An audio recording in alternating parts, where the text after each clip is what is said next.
अस्सलाम वालेकुम। Arshad Mahmood Shakeel, Punjab Rural Health Employees Association. आज का टॉपिक है डिस्पेंसर अगेंस्ट एमटी का क्या मुस्तकबिल। अगर कोई दोस्त मेरे चैनल को सब्सक्राइब करना चाहता है तो कर सकता है। अगर वीडियो पसंद आए लाइक करें, शेयर करें और कमेंट्स भी जरूर दिया करें।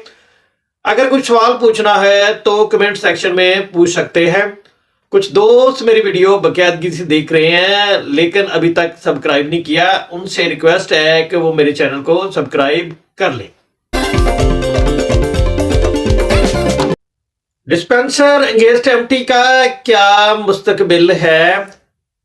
अभी तो हुकूमत पंजाब की जो पॉलिसी सामने आ रही है, पहले ये थे कि डिस्ट्रिक्ट विहाड़ी के आरएसी में डिस्पेंसर की सीट अबॉलिश कर दी गई थी। हालांकि वहां पर डिस्पेंसर अगेंस्ट एमटी हमारे जो भाई हैं वो एक्सेसिव लोग आरएसी पे वर्क कर रहे हैं और उन्हीं आरएसी पे उनकी सीट जो है अबॉलिश कर दी गई है। हालांकि वहां पर उनको एडजस्ट किया जा सकता था।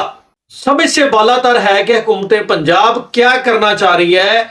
जो डिस्पेंसर अगेंस्ट एमटी हैं वो तकरीबन 558 डिस्पेंसर अगेंस्ट एमटी हैं जो पीएचएफएमसी में मुलाजमत कर रहे थे। बीएचयू में उनको आरएसी में भेज दिया गया था और वहां पर भी उनकी सीट वहां एडजस्ट करना चाहिए था, तो उनकी सीट्स ही खत्म की जा रही हैं।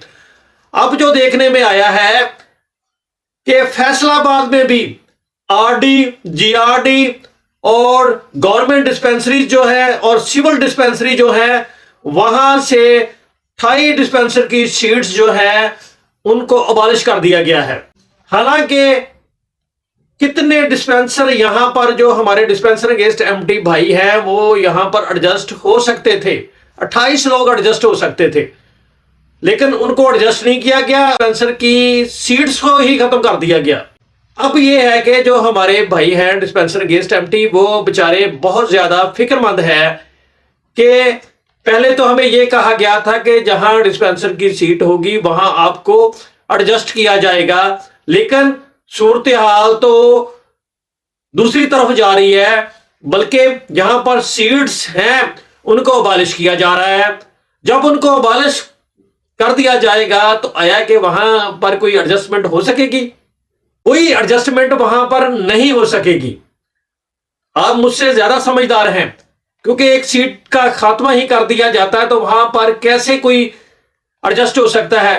हुकूमत पंजाब को ये 558 जो डिस्पेंसर अगेंस्ट एमटी है वो नजर नहीं आ रहे। वो तमाम के तमाम जो हेल्थ डिपार्टमेंट से सीट्स खत्म करवा रहे हैं। आगे जाहिर है जो डिस्पेंसर अगेंस्ट एमटी हमारे भाई हैं, पता नहीं उनके साथ क्या होगा, क्योंकि वो फिक्रमंद है कि इतना इतना अरसा 18 साल, किसी को 10 साल, किसी को 5 साल, इतना अरसा हो गया है वो अपनी सर्विस प्रोवाइड कर रहे हैं। तो अब उनके साथ क्या करने जा रहे हैं?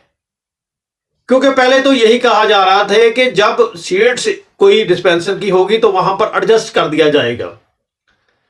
अब वो वही बात आ जाती है कि ना रहेगा बांस ना बजेगी बांसुरी। अब यह है कि डिस्पेंसर की सीट ही खत्म कर दी जाएंगी तो कैसे वो वहां पर एडजस्ट होंगे जो डिस्पेंसर हमारे भाई हैं डिस्पेंसर अगेंस्ट एमटी की सीट पर हैं। कोई इस चीज की समझ नहीं आ रही कि इनके साथ क्या हुकूमत पंजाब करेगी, इनको कैसे अकोमोडेट करेगी। जाहिर है कि अब वो इनको सरप्लस शो कर रही है इस वक्त। कुछ लोग जो एडजस्ट हुए हैं, उसके अलावा बाकी तो तमाम के तमाम सरप्लस ही जाहिर करेंगे कि ये सरप्लस है। और किसी भी वक्त अल्लाह ना करे ऐसा मसला हो कि ये सरप्लस के जुमरे में लाकर हमारे जो डिस्पेंसर अगेंस्ट एमटी भाई हैं उनको कोई मेजर तकलीफ या मेन तकलीफ ना दे दे। हुकूमत पंजाब को तो ये चाहिए था कि जितनी भी सीट्स हैं डिस्पेंसर की उनको पहले यानी कि ये लोग एडजस्ट करते, हाँ उसके बाद सरप्लस होती तो उनको अबॉलिश कर देते। पहले ही उन सीटों को अबॉलिश करना शुरू कर दिया है, इनको अकोमोडेट भी नहीं किया। ये है कि अजीब सी सूरत हाल क्रिएट हुई है। एमसी के एम्प्लॉइज को तो वैसे भी यानी कि ये है कि उनको तो हर तरफ से नजरअंदाज ही किया जाता है। एमसी की मिडवाइफ है उनको चौथा स्केल दिया हुआ है और गवर्नमेंट की जो मिडवाइफ है उनको नौवां स्केल दिया हुआ है। लेकिन ये है कि हालांकि वो कम्युनिटी मिडवाइफ का 1.5 साल का कोर्स करके आती हैं, तो उनको अभी तक उसी चौथे स्केल में ही रखा हुआ है।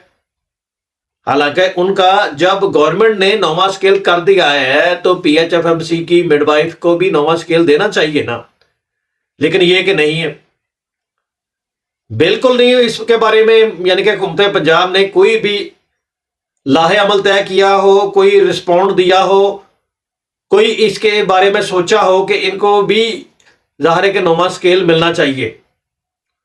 और इसी तरह फिर दोबारा मैं सैलरी पे आता हूं। सैलरी जो है वो भी बस बहुत ही as compare to government employees बहुत ही कम हमारी सैलरी बढ़ाई गई है। हालांकि हमारे साथ तो ये था कि आपकी सैलरी जो है 20% से ज्यादा बढ़ेगी, 10-15% नहीं होगी, उससे ज्यादा होगी, परसेंट से ज्यादा होगी। लेकिन यह है कि वो तो मेरे ख्याल 10% भी नहीं बनती जो हमारी सैलरी इंक्रीज की गई है। और खुदा ना खास्ता अगर किसी को कोई प्रॉब्लम हो जाए, अगर वो बेचारा कोई एक्सीडेंट हो जाए तो उनको कोई मेडिकल लीव भी नहीं मिल रही।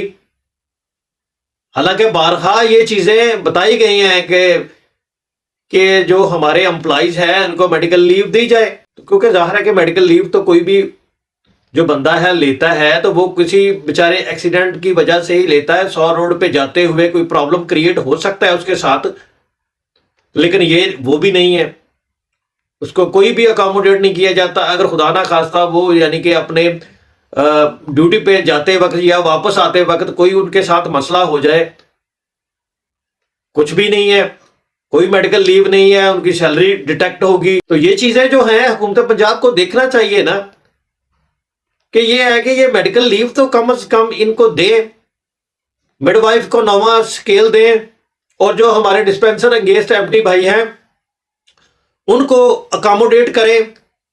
जो सीटें आप डिस्पेंसर की अबॉलिश कर रहे हैं वो उसको रोक दें उस प्रोसेस को, और इनको पहले एडजस्ट करें, उसके बाद ठीक है जितनी भी सीट्स जायद होंगी उनको अबॉलिश करते जाइए। हाँ ये है कि हमारा ग्रुप इंश्योरेंस का मसला था चल रहा है, वो भी बिल्कुल नहीं है, वो बिल्कुल बंद है। पहले था ये कि चले इनकी ग्रुप इंश्योरेंस करते हैं, वो भी खत्म, उस पर कोई अब जितना वो वर्क पहले हो गया था हो गया, उसके बाद बिल्कुल क्लोज चैप्टर। और इसी तरह जो हम यानी कि ये है कि सालाना इंक्रीमेंट लगती थी वो भी क्लोज अभी तक, यानी कि कोई भी सालाना इंक्रीमेंट पहले यानी कि जून में हमारी सालाना इंक्रीमेंट लग जाती थी, वो भी कोई नहीं है।